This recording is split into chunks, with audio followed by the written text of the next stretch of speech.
Kumshi benta benkan mau buram yau principal benengkong jangka Shillong College u Professor SC Dutta bamkwa hedwaru blay ka language department bakentup ka khasi garo bat Hindi jongkane ka college ha ka arpo trik yayong arhajar arpuar kala penlong ya ka SC Dutta memorial lecture ka bashipho halor kapang translation an important means of communication ha ka balayo jingkran ka bakarpang na i Professor Badablen War ibalayo ko kusnam pada masyuri dangshan. Hagning sile dan lang principal jangka Shillong College i Dr. E Karkongor inong hikai bat kisam lapule.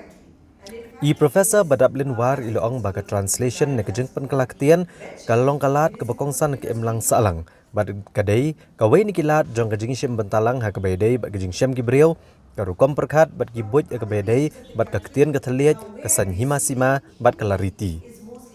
Hagani kepertai kebadan ni kilariti bat Ktien ki babonjat kumta ka Jingpynkylla Ktien klanang ya caprang bat long ke Kongsan ba. It is important. It is one of the official languages of the country, and in fact, it is as the principal madam has already mentioned. It is important because we need to be able to communicate with people from other regions of the country, where basically Hindi is mostly the means of communication. And actually, learning a language is always to empower yourself.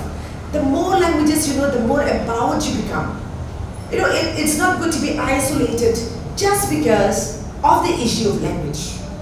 It is always very, very important that we learn to respect and we also learn to understand, you know, the challenges as well as the advantages of knowing, learning, being able to communicate in different languages, not only of the country but perhaps of the world at large.